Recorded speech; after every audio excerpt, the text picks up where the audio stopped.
Capítulo de número 4. Gênesis, capítulo de número 4. Os irmãos vão acompanhar, mesmo assentados reverentemente, Gênesis 4, a partir do verso 1.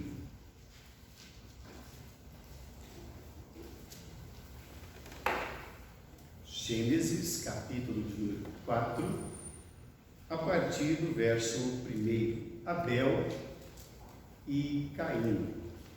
Assentados reverentemente, os irmãos vão acompanhar a leitura da palavra de Deus, que nos diz assim: Coabitou o homem com Eva, sua mulher. Esta concebeu e deu à luz a Caim. Então disse: adquiri um varão com o auxílio do Senhor. Depois deu à luz a Abel, seu irmão. Abel foi pastor de ovelhas e Caim, lavrador. Aconteceu que no fim de uns tempos trouxe Caim do fruto da terra uma oferta ao Senhor.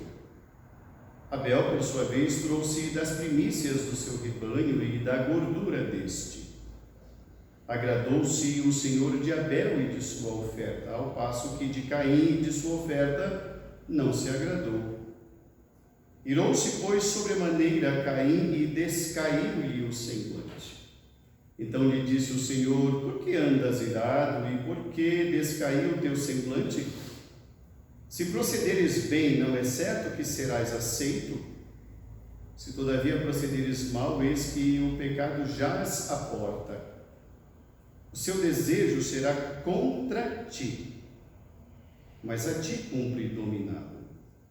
Disse Caim a Abel, seu irmão: vamos ao campo. Estando eles no campo, sucedeu que se levantou Caim contra Abel, seu irmão, e o matou. Disse o Senhor a Caim: onde está Abel, teu irmão? Ele respondeu: não sei. Acaso sou eu tutor do meu irmão? E disse Deus: que fizeste? A voz do sangue de teu irmão clama da terra a mim. És agora, pois, maldito sou por toda a terra, cuja boca se abriu para receber de tuas mãos o sangue de teu irmão. Quando lavrares o solo, não te dará ele a sua força. Serás fugitivo e errante pela terra. Então disse Caim ao Senhor: é tamanho o meu castigo que já não posso suportá-lo. Eis que hoje me lanças da face da terra e da tua presença. Hei de esconder-me. Serei fugitivo e errante pela terra. Quem comigo se encontrar me matará. O Senhor, porém, lhe disse: assim qualquer que matar a Caim será vingado 7 vezes. E pôs o Senhor um sinal em Caim para que o não ferisse de morte quem quer que o encontrasse. Retirou-se Caim da presença do Senhor e habitou na terra de Nod, ao oriente do Éden. Que Deus nos abençoe, irmãos, em nome de Jesus. Amém. Semana passada nós terminamos uma série de estudos sobre os dons espirituais. Nós estudamos então a primeira carta de Paulo aos Coríntios, os capítulos 12, 13 e 14. E na mensagem última do domingo passado, concluindo o capítulo 14, nós observamos o uso dos dons espirituais no culto.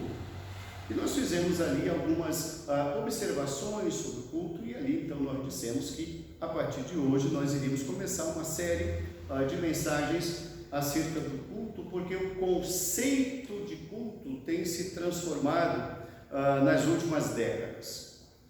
Eu estou na igreja evangélica, irmãos, eu já sou evangélico já de 5ª geração. Muitas gerações da minha família já está em igreja evangélica, e no decorrer desses anos nós temos observado sim transformações culticas, transformações litúrgicas, e o culto tem se transformado. E conforme nós estivemos comentando em alguns momentos nas mensagens anteriores, o culto se tem transformado porque as pessoas perderam a noção do que é culto. O culto passou a ter vários significativos mas nenhum deles exarado nas páginas das Escrituras. Os conceitos de culto são aqueles que agradam ao homem. Então, os cultos, ou muitos cultos, têm assim sido produzidos para alcançar as pessoas, mas não para o trono de Deus. E essa é toda a diferença.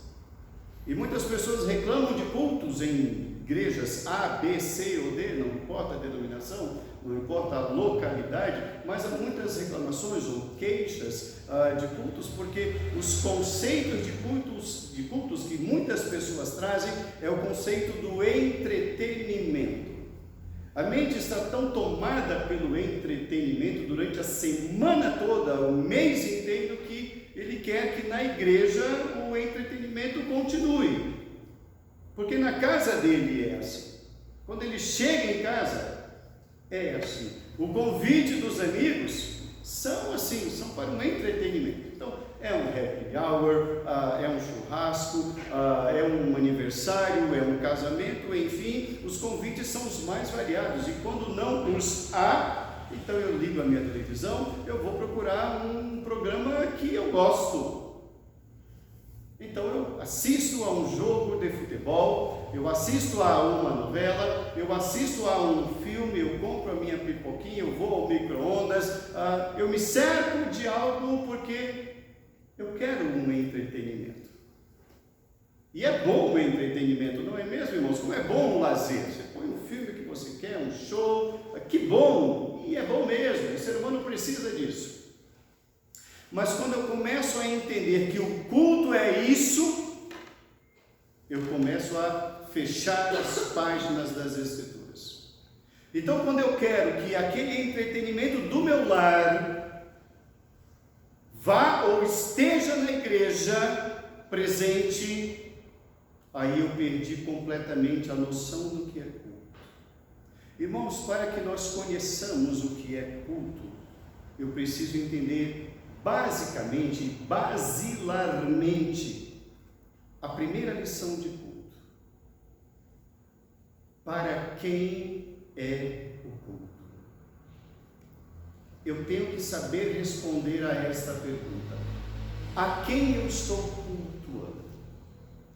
Porque se eu estou prestando um culto a Deus, e isto é culto, é o culto, então eu devo primeiro conhecê-lo, é a primeira coisa. Depois conhecer a sua palavra. E depois saber como ele quer ser cultuado. Aí eu vou cultuá-lo. Mas se eu entendo que o culto é para Deus, mas tem que me agradar, então eu já não vou agradá-lo. Acabamos de ler um texto em Isaías capítulo 1, em que o povo fazia isso. E Deus fala, para, como diziam os jovens hoje, para que está feio. É isso. Nós acabamos de ler uma história, irmãos, que se deu após a queda do homem. Esse culto que nós acabamos de ver, o culto de Caim e o culto de Abel, esses dois cultos se deram fora dos limites geográficos do Éden. Adão e Eva já haviam pecado e haviam sido expulsos do paraíso. E Deus colocou guardas à porta do Éden para dizer, não voltem, vocês saíram da minha presença. Pois bem, então, o primeiro casal, os nossos primeiros pais estão distantes do Éden. Estão nas cercanias, mas não dentro do Éden. E ali esses dois meninos que lhes nasceram, Caim e Abel, um lavrador, outro pastor de ovelhas, foram sim educados no temor de Deus. Adão e Eva ensinaram a eles sobre Deus. Tanto é que os dois vão prestar cultos. Com que idade não sabemos e não importa, não é importante isso. O importante é que eles vão cultuar. Então, no verso de número 3, nos diz que no fim de uns tempos, ou seja, num determinado momento, Caim então pegou alguma oferta do fruto da terra. Ele era lavrador, então provavelmente alguma coisa que ele havia plantado e veio uma boa colheita, e nos diz o texto aqui, Moisés narrando, diz que ele trouxe trouxe Caim do fruto da terra uma oferta ao Senhor. Ele cultuou ao Senhor, ele consagrou ao Senhor. Abel fez o mesmo. Abel era pastor de ovelhas. E nos diz o texto aqui, no verso número 4, que o Senhor se agradou da oferta de Abel, mas da de Caim ele não se agradou. 2 cultos. Um aroma suave ao Senhor, culto de Abel. Outro não, mas foi um culto. Ambos foram cultos, mas um agradou ao Senhor, um engrandeceu ao Senhor, outro o Senhor rejeitou por completo, e o Senhor fez saber ao homem. De maneira que nos diz o texto, irmãos, que no verso de número 5, Caim se irou, ele se irou contra Deus. E Deus então vai ensinar a Caim sobre adoração. Deus vai ensinar a Caim sobre culto. Olha lá. Verso de número 6. Por que andas irado? E por que descaiu o teu semblante? Se procederes bem, não é certo que serás aceito? Observe bem como Deus está dando orientação. Olha, qual a razão desse bico grande? Qual a razão da sua feição ter se transformado? Você se transformou. Olha a sua fisionomia, olha o teu coração. Qual a razão disso? 2 cultos. O Senhor observou muito mais do que aquilo que foi feito. O Senhor observou o coração de quem cultuou. Se procederes bem, serás aceito. Culto. Na noite de hoje, nós queremos dar início à nossa série sobre culto. Com a série, o nome da série é Aprendendo a Cultuar. Aprendendo a Cultuar. Hoje, a parte 1. A primeira lição que nós aprendemos dentro desse texto aqui, irmãos, é o culto que não agrada ao Senhor. Vamos ver as características de um culto que não agrada ao Senhor. A primeira lição que nós aprendemos sobre o culto que não agrada ao Senhor, irmãos, é um culto displicente, é um culto de qualquer maneira. Volte o seu olhar para o verso 3. Ao fim dos tempos, trouxe Caim do fruto da terra uma oferta ao Senhor. Ele trouxe uma oferta. Isso parece ser para nós algo aceitável, algo para nós muito comum, algo para nós e para Caim, o entendimento que Caim teve de culto, irmãos, e é o entendimento que muitas pessoas ainda permanecem na noite de hoje, com esse tipo de entendimento, era que o culto tinha valor em si mesmo. Como? Se eu cultuar, Deus vai aceitar de qualquer forma. Eu preciso cultuar. Então, para Caim, o culto tinha valor em si mesmo. Como se o valor estivesse no ato de ofertar. Então, eu vou cultuar. Eu tenho que ir ao culto. Eu tenho que fazer isso. Esse culto, irmãos, é um culto displicente. É o que cultua de qualquer maneira, é o que acha que estar aqui é tudo. Como de vez em quando eu digo isso para os irmãos, há pessoas, irmãos, que vão à igreja apenas para dar uma satisfação a si mesmos, de que são tementes a Deus, enganando-se a si mesmos. Há pessoas que vão à igreja para dar uma satisfação para a família. Há pessoas que vão à igreja para dar uma satisfação para a sociedade. Não para cultuar. Esse é um culto displicente. Eu estou lá para estar lá. Afinal, eu tenho que ir ao culto, porque senão o pastor vai me ligar durante a semana dizendo: senti sua falta. Então é melhor eu ir do que ser cobrado pelo pastor ou por algum irmão da igreja. Fique em casa, meu irmão. É a melhor coisa. Não vá cultuar por isso. Isso não é motivo de culto. Esse é o culto displicente. Uma outra maneira, irmãos, de um culto que não agrada a Deus, não é apenas o culto displicente, mas o culto baseado no esforço humano. Um culto baseado no esforço humano. Ele faz dessa oferta aqui, irmãos, dessa maneira, como nos diz o verso de número 3, porque ele acreditava que carregava em si mesmo um valor que era significativo para o culto, um valor legitimador do culto. Ele trouxe algo, ele trouxe uma oferta.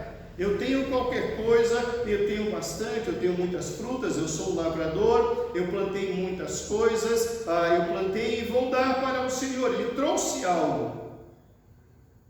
Mas ele entende, irmãos, que isso é o valor que vai agradar a Deus. Muitas vezes nós podemos ser tomados pela mesma motivação de Caim. Eu vou ofertar qualquer coisa a Deus, porque eu sei que Ele vai aceitar qualquer coisa que eu faça para Ele, porque afinal de contas é para Deus. Irmãos, esse é o esforço humano. Eu vou dar essa oferta, disse Caim a Deus, porque eu acho que Deus vai se agradar disso. E muitas vezes é exatamente isso que ocorre. Muitos cultos são produzidos porque nós julgamos que o nosso esforço vai agradar o soberano. Esse é um culto que não agrada a Deus. Um culto que não agrada ao Senhor, irmãos, não é apenas um culto displicente, não é apenas um culto baseado no esforço humano, mas é também um culto competitivo. Eu quero cultuar melhor do que o outro, eu quero ofertar melhor do que o outro, ou eu quero cultuar igual àquele outro. Eu assisto a cultos aqui e ali acolá, eu gostei daquele modelo de pregador, eu gostei daquele modelo de canção, eu gostei daquele modelo de testemunho, eu gostei daquele modelo de igreja, então eu vou fazer igual. Ou eu posso fazer melhor. Eu começo a disputar o culto com a outra igreja. Eu começo a disputar o culto com o irmão que está do meu lado. Ele orou bonito, eu vou orar melhor do que ele. Aquela fulana cantou legal, eu vou cantar melhor do que ela. Conheci várias pessoas assim. Inclusive, eu já citei para os irmãos que eu fui pastor numa igreja onde as irmãs, as famílias, né, de maior número na igreja, disputavam inclusive número de filhos. Uma ficava grávida, a outra tratava de ficar grávida também. Era uma coisa absurda. Porfias dentro da igreja, disputas culticas também ocorrem, irmãos. Eu quero ter a igreja com a melhor decoração, uma decoração inovadora. E tem igrejas aí que são bem inovadoras, nas cores inclusive. Porque tem um público que quer acolher, que quer atrair. Então, se aquele está fazendo isso, está dando certo, eu também vou fazer igual. Mas igual só não resolve, eu vou fazer melhor. É o culto onde há disputa. Onde há disputa. Quando Caim faz a sua oferta e depois Abel faz a sua oferta, Abel fala, não gostei não, hein? Não gostei dele. Ele comparou o seu culto ao do irmão. Meu irmão, nós não estamos porfiando, nós não estamos disputando, nós estamos aprendendo a cultuar. E é isso que nós queremos. Então nós não podemos nos agradar a nós mesmos, porque o culto não é para nós, e nunca foi para nós, e nunca foi para homem algum. O culto sempre foi para Deus, e só a Ele e a ninguém mais. Então, o culto que não agrada ao Senhor, irmãos, tem essas características. É um culto displicente, baseado no esforço humano, e um culto competitivo. Agora, no segundo tópico da nossa mensagem, aprendendo a cultuar, nós vamos aprender aqui, irmãos, o culto que agrada ao Senhor. O culto que agrada ao Senhor, irmãos, é o culto de Abel. O culto que não agrada, o de Caim. Vamos ver as características do culto de Abel. Agora, Abel era pastor de ovelhas. O culto que agrada ao Senhor, irmãos, é um culto das primícias. Volte o seu olhar para o verso 4. Abel, por sua vez, trouxe das primícias do seu rebanho e da gordura deste. Agradou-se o Senhor de Abel e de sua oferta. Eu quero chamar a atenção da narrativa de Moisés sobre isso. Volte o seu olhar, permaneça o seu olhar no verso 4, que ele diz: agradou-se o Senhor de Abel e de sua oferta. Observe bem que o adorador tem tudo a ver com o culto e a quem ele adora. Deus olha você, meu irmão, Deus olha Abel e Deus olhou Caim como olha a mim. Não só o que nós fazemos, mas o que nós somos. Agradou-se Deus de Abel e da oferta de Abel. Trace um paralelo entre os versos 3 e 4. Observe bem as narrativas de Moisés. Moisés é o autor do texto. No verso 3 ele diz: trouxe Caim uma oferta. Verso 4, trouxe Abel das primícias. Percebeu a diferença? O que são as primícias? O mais importante, o primeiro. Não é qualquer coisa, é o principal. As primícias. Ele entendeu que para Deus não é qualquer coisa, nem qualquer um, mas as primícias. O mais importante, o principal. Trago as primeiras coisas. Eu trago o melhor. O meu interior, o meu exterior, o melhor da minha atenção, o melhor da minha dedicação, o melhor da minha compreensão, o melhor da minha aplicação, porque eu estou cultuando ao Senhor. É o meu culto ao meu Deus. Esse é o meu Deus. É um Deus que merece o meu melhor, não qualquer coisa. O culto que agrada a Deus, irmãos, é o culto das primícias. É eu entender que o meu Deus merece o meu melhor. Deus não se agrada de migalhas, irmãos. Porque Deus não precisa de migalhas nem do nosso melhor, mas Ele sabe reconhecer o eu. Agradou-se Deus de Abel. Abel, eu estou vendo a tua vida, Abel. Fazendo um paralelo aqui com o texto que lemos há pouco, de Isaías capítulo 1. Vocês estão com as mãos cheias de sangue, tem tanta coisa errada e vocês não estão corrigindo e querem me agradar no culto? Para com isso. Quando vocês multiplicam as vossas orações, eu afasto de vocês os meus ouvidos, porque não dá. Não é o culto, irmãos. É quem cultua e como cultuamos. O culto agradável ao Senhor não é apenas, irmãos, o culto das primícias, mas é também o culto da minha conduta. Volte o seu olhar para o verso 7. O verso 7, Deus está conversando com Caim, mas é bom que leiamos os versos 6 e 7. Disse-lhe o Senhor: por que andas irado? E por que descaiu o teu semblante? Se procederes bem, não é certo que serás aceito? Se todavia procederes mal, eis que o pecado jaz à porta. O seu desejo será contra ti, mas a ti cumpre dominá-lo. É o culto da conduta. Deus, irmãos, quando Ele nos olha, quando Ele está aqui presente, observando o nosso coração, Ele sabe quem nós somos, que adoradores somos. E observemos bem, se fizermos um comparativo desse texto com o texto de João 4:24, quando Jesus está conversando com a mulher samaritana lá no poço de Sicar, ele diz assim: Deus é Espírito e importa que os seus adoradores o adorem em Espírito e em verdade, e são esses adoradores que o Pai procura, porque os outros ele acha em qualquer canto. Os outros tipos de adoradores que adoram, mas não em Espírito e em verdade, mas adoram, mas prestam culto, mas cultuam, mas vão ao Senhor de qualquer forma, e Deus diz não. Então, quando ele percebe que na disputa dentro de Caim, ele vê que o irmão e o seu culto foram aceitos, e ele e o seu culto não, ele se ira. E ele se ira com quem? Com Deus. Mas ele vai procurar Deus? Não vai. É sempre Deus quem toma a iniciativa, porque Deus quer restaurá-lo. Deus quer ensiná-lo a ser aceitável. Deus quer ensiná-lo a cultuá-lo verdadeiramente. Então Deus inicia o diálogo. Querido, vem cá. Qual a razão do teu semblante estar raivoso, irado, por conta do culto?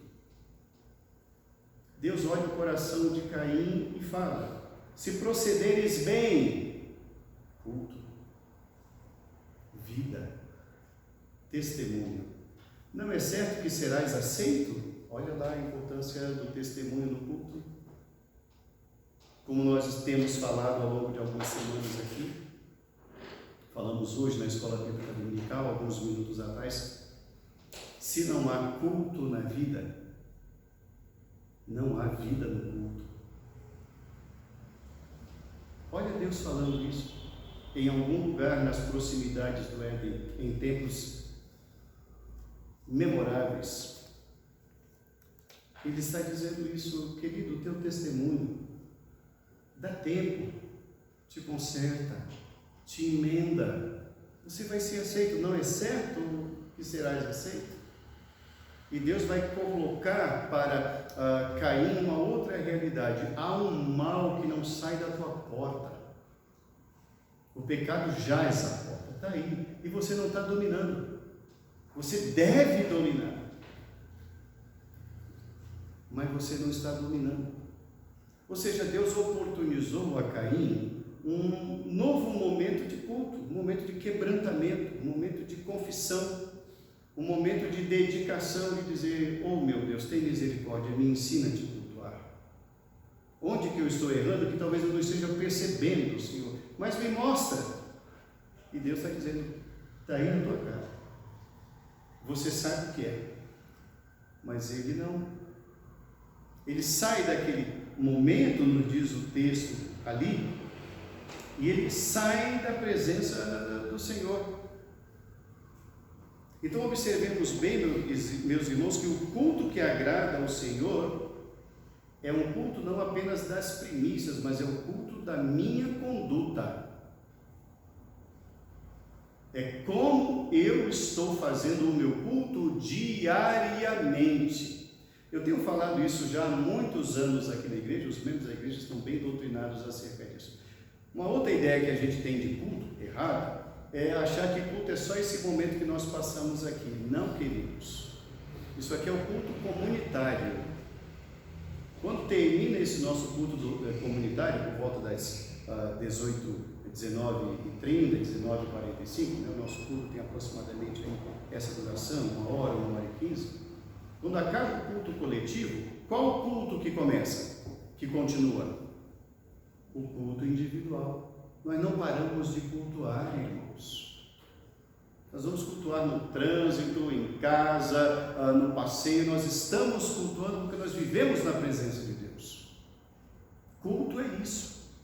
Se eu deixar a minha vida espiritual somente para o culto das 18h30, isso não é culto. Eu vou de alguma maneira estar terceirizando para a igreja aquilo que deve ser meu culto pessoal. Vivemos cultuando, irmãos. Vivemos cultuando. Mas quem não cultua quer que a igreja resolva todos os seus problemas, mas nunca cultua na vida.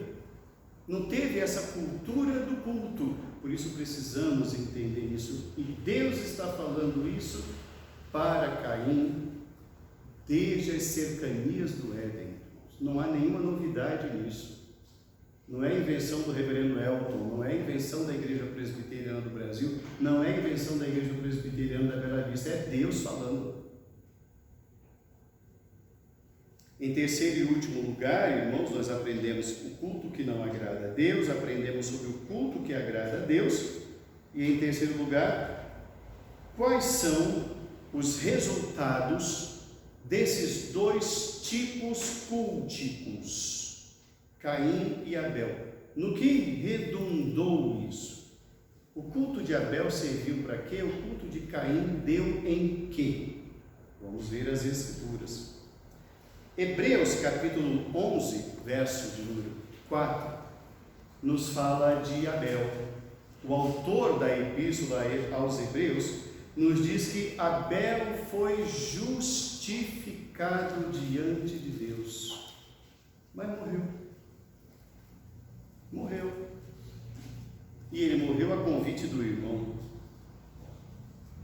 O irmão lhe disse lá no verso 8: vamos ao campo. Daqui a pouco falaremos mais sobre isso. O que aconteceu a Abel?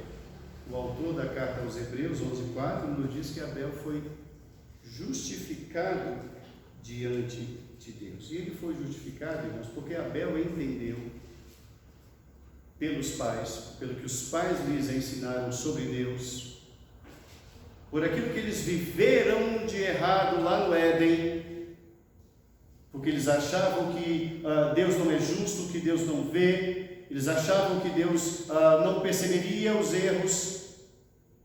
Eles então ensinam para os filhos, e Abel entendeu que o culto era uma oferta intensa.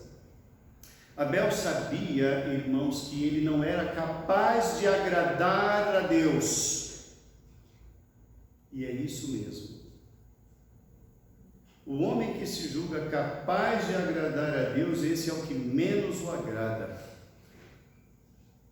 Abel sabia que ele não era capaz de agradar a Deus, nem a sua oferta, mas o seu sentimento de cultuar assim foi aceitável diante de Deus. E aí você vai fazer um link com o Novo Testamento, quando Jesus está no templo, junto com os seus discípulos, e dois homens oram. Um rico se levanta e fala: graças te dou porque não sou como nenhum deles. E um outro pobre diz: Senhor, tem misericórdia de mim, pecador. Jesus Cristo, ouvindo e analisando aquelas duas orações, pergunta para os seus discípulos: quem voltou para casa justificado? O poderoso, que se acha superior, ou aquele homem miserável que dizia: Senhor, eu não te mereço? Esse miserável. A lógica de Deus, irmãos, não é a nossa lógica. Por isso que o culto tem que agradar a Ele, porque o culto é somente para Ele, não é para nenhum de nós. O resultado de Abel foi esse. Ele sabia que nele não havia nada que pudesse ser suficiente para estar na presença de Deus. Por isso ele deu o melhor. Abel, justificado. E Caim? Qual foi o resultado de Caim? Caim foi reprovado. O culto de Caim e Caim foram reprovados. Caim caiu na tentação, irmãos, da autoconfiança. Por isso que ele se frustrou, porque ele falou: eu vou fazer assim, eu posso fazer assim, e é assim que eu vou fazer. Então, pela sua teimosia, pela sua forma, pelo seu entendimento cultico, ele tropeçou na sua arrogância. Na sua arrogância de achar que Deus iria aceitar seu culto de qualquer maneira. Então ele foi reprovado, nos diz o verso de número 5. Ao passo que de Caim e de sua oferta não se agradou. E qual é o resultado disso? Ele não foi agradável ao Senhor. Consequentemente, isso trouxe para ele uma frustração espiritual. Nos diz o texto que ele descaiu-lhe o semblante. O que é descair o semblante, reverendo? Ele está decepcionado. Ele não precisava falar nada. A fisionomia dele falava mais do que suas próprias palavras. Ele estava decepcionado.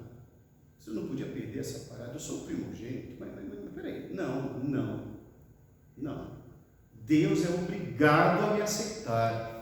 Deus tem a obrigação de aceitar a minha oferta e a mim também. Volte o seu olhar para o verso de número 5. No meio do verso 5 diz assim: irou-se, pois sobremaneira. Olha aí a intensidade. Ele não apenas se irou, ele perdeu a razão. Ele ficou louco. fez questão de esconder isso de Deus. Ele está decepcionado, não consigo, com Deus, porque para ele está tudo certo. Porque para ele o culto é nota 10, de 0 a 10, 12. Mas o culto é para Deus, não é para ele. Então, na razão dele, o culto estava bom. Ao olhar dele, pelo crivo dele, no parâmetro dele, no modelo dele, não tem nada de errado. Ele não tem nada de errado. Mas Deus fala: não, meu amigo, não. Não, eu não quero a oferta, eu quero a tua alma. Proceda bem. Se procederes bem, não é certo que serás aceito? Caim foi reprovado, caiu em frustração espiritual.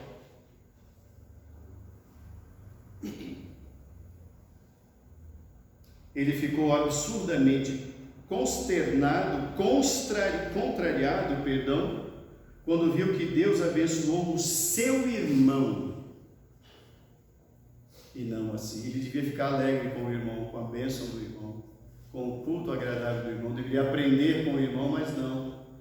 A sua postura é de ira. Ele se ira. Contrariado aquele homem ficou. Ele está com raiva de Deus. Porque Deus falou: meu querido, tem uma coisa na tua vida que precisa mudar. Teu atitudinal, o teu procedimento, a tua vida fora do culto não vai mudar. Aí haverá uma aprovação cultica, litúrgica, mas assim não. Ele está com raiva de Deus, eu quero insistir nisso. Mas uma pergunta é: ele pode matar a Deus? Não. O que ele faz, ele se volta contra o irmão. E não é assim mesmo?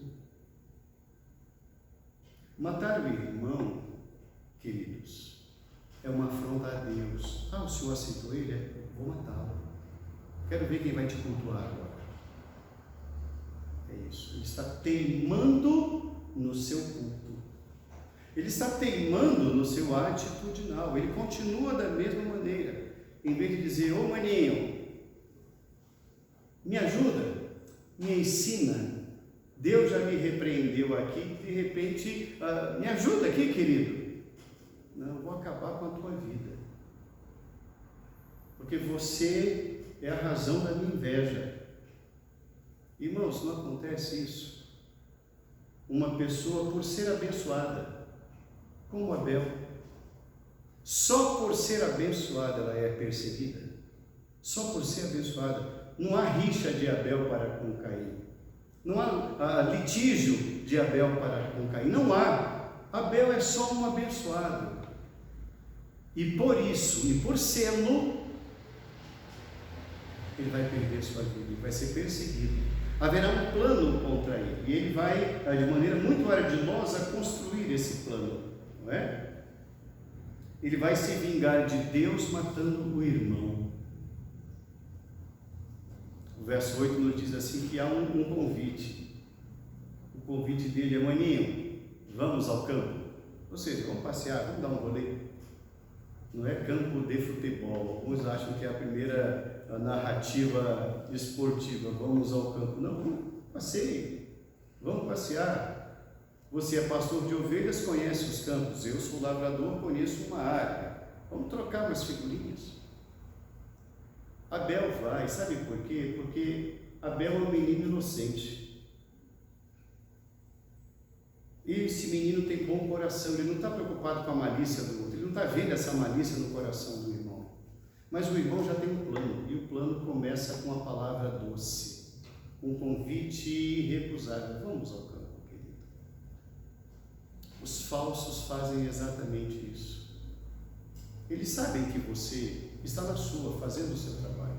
Você está preocupado em cultuar, mas ele não é aceito. Então ele, de maneira muito ardilosa por trás, trama contra você. Então quando ele te chama, você acha que é um convite?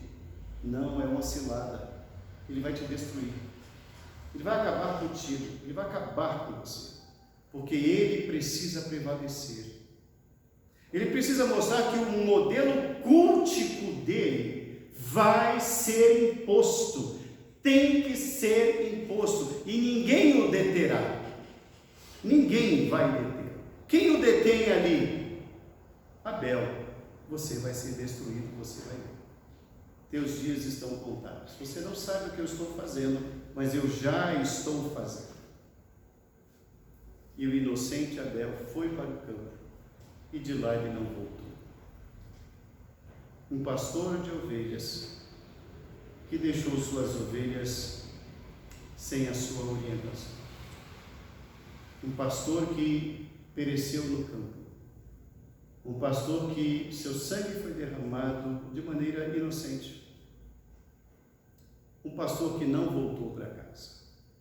Então Deus vai conversar. Cadê teu irmão? Perceberam a petulância na resposta de Caim? Eu sou lá, porventura, tutor dele? É esse o tom. Esse é o tom. E Deus fala, querido, eu sei o que você fez, o que fizeste. O que você está fazendo? Eu não te alertei. Meu querido, agora você é um maldito. Eu te dei oportunidade. Você teve a oportunidade de se converter. Você teve a oportunidade de rever a sua vida e o seu culto, a sua oferta. Eu te dei a oportunidade, eu te disse. Eu fui ao teu encontro. Você não me procurou, mas eu fui. Eu tomei iniciativa.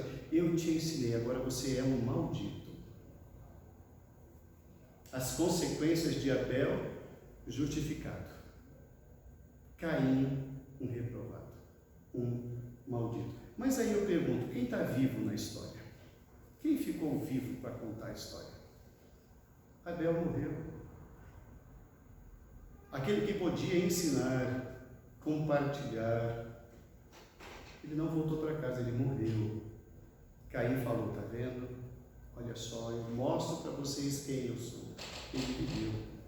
Amaldiçoado, diz a palavra de Deus. Volte o seu olhar para o verso de número 11. Eis agora, pois, maldito por sobre a terra, cuja boca se abriu para receber de tuas mãos o sangue de teu irmão. Quando lavrares o solo, ele não te dará a sua força, ou seja, você vai plantar, e tudo que você plantar, nem tudo você vai colher, porque muita semente vai morrer. Você vê? Agora, você vai ver o poder da minha maldição. Serás fugitivo, ou seja, você não vai ter morada nem estabilidade. Você vai viver fugindo, errante pela terra. Aí Caim agora acordou para conhecer Deus. Olha a resposta de Caim no verso número 13. É tamanho o meu castigo que já não posso suportá-lo. Eis que agora o Senhor me lança da tua presença. Quer dizer, agora é o discurso do coitado. Vou ter que me esconder, ai tadinho de mim, vou ter que fugir, ai que dó. E Deus fala, eu vou estender mais uma vez a minha misericórdia sobre a tua alma, eu vou te dar um sinal, e ninguém sabe que sinal é este. De maneira que quem te encontrar não vai te ferir mortalmente. Você vai levar um couro por ele. Mas nada que você vai morrer não. Você não vai morrer, diz, levanta, sacode a poeira e vai viver, levanta para cair de novo, porque vão te pegar. Mas não se preocupa não, você não vai morrer disso. Olha de novo a misericórdia de Deus alcançando aquele homem que o afrontou. Irmãos, o primeiro homicídio ocorreu por conta de um culto. Você está percebendo que culto é coisa séria? Você está percebendo a gravidade do que é cultuar a Deus? Culto nunca foi qualquer coisa, sempre foi algo muito sério. Ele carregou para sempre a marca do ódio, que é a sua marca. A marca dele não é de adorador, não. É do ódio. Ele carregou para o resto da sua vida. Concluindo a nossa reflexão, irmãos, na primeira mensagem da série Aprendendo a Cultuar, Vimos na noite de hoje, irmãos, que há apenas duas maneiras de cultuar. O culto de Caim, reprovável. O estilo Caim de vida, reprovável. E o culto de Abel, aceitável. E o procedimento de Abel, aceitável. Não há uma terceira via. Ou agradamos a Deus, ou agradamos aos outros. Não há uma terceira via. Não há culto meia boca. Não há culto 50-50, metade e metade. O culto é inteiro. E a glória pertence somente a Deus, não a nenhum dos cultuantes. Por mais que seja dura a palavra que eu vou falar agora, é a pura verdade. Nenhum de nós é capaz de agradar a Deus. Nenhum de nós é capaz de agradar a Deus. Nós precisamos da graça dele e ele nos dá. E é por meio de Cristo, e somente por meio de Cristo, que o nosso culto se torna agradável ao Senhor, quando o culto é cristocêntrico, quando ele é o centro da adoração, não o pastor. O pastor não é sol da igreja. Todos somos luzes do mundo, todos nós. Não há lugar para estrelas ou estrelismos. Ou o culto agrada ou não agrada ao Senhor. Aprendemos ainda na noite de hoje, irmãos, que o nosso culto agradável tem que ser um culto que seja fruto de uma vida de consagração. Se procederes certo, não é verdade que serás aceito? Caim, tira o pecado da tua vida, Caim. É preciso haver abandono do pecado. Aprendemos também ainda, irmãos, sobre as formas usadas pelos maus para destruir os verdadeiros adoradores. As formas são as mais variadas. Nessa semana me chegou um vídeo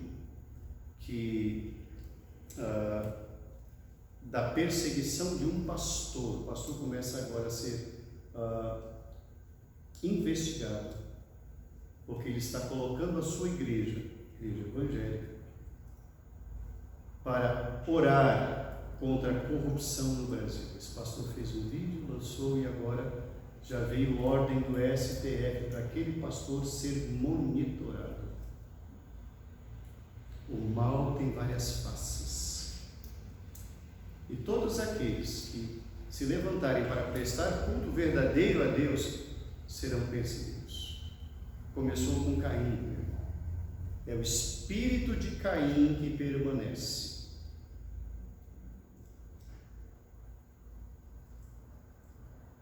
O mal se transforma, irmãos, e tem o seu início como um convite lindo. Vamos ao campo. Vamos ao campo. Caim não foi verdadeiro nem nisso. Sabe por quê? Porque o mal nunca diz quem ele é.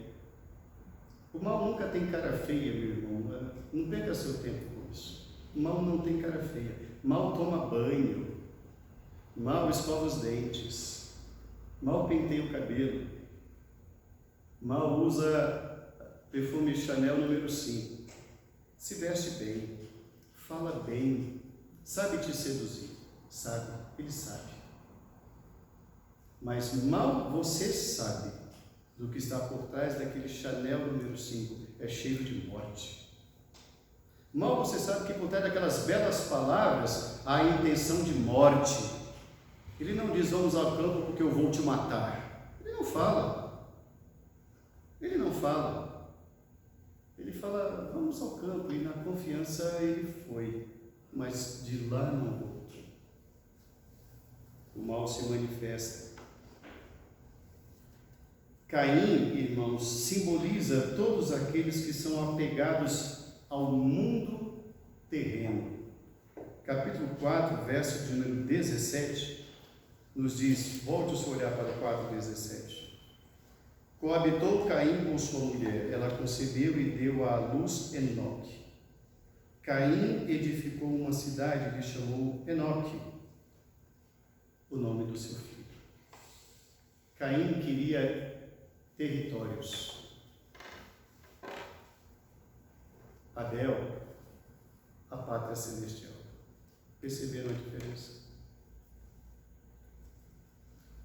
Abel, irmãos, esse que foi perseguido por cultuar corretamente ao Senhor, ele inaugurou a eternidade.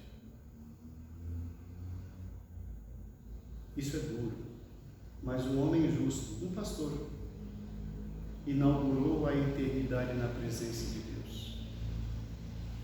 Ele foi o primeiro, não foi um pecador, foi um verdadeiro adorador. É o primeiro personagem bíblico que nos narra isso. Irmãos, temos muito a aprender sobre culto. Nós vamos aprender a cultuar a Deus, irmãos, somente em um lugar. Falei sobre isso no domingo passado e repito hoje. Nós só vamos aprender a cultuar a Deus nas Escrituras, não em outro lugar. Não há outro lugar, não há outros referenciais. A Bíblia, ela é a única regra de fé e de prática. Não há outro livro, nenhum outro líder tem esse poder, nem a própria igreja. Ninguém tem autoridade maior do que as Escrituras. Eu posso produzir um culto que agrade a qualquer um. Claro que eu posso, qualquer igreja pode. É um culto, não duvide disso. A questão é, está passando no teto? Está adentrando os portais eternos? Porque o de Caim não passou, mas foi um culto. Que Deus, na sua infinita misericórdia, mediante a ação maravilhosa do seu Espírito, com a luz das Escrituras, nos ensine a cultuar para a glória de Deus Pai.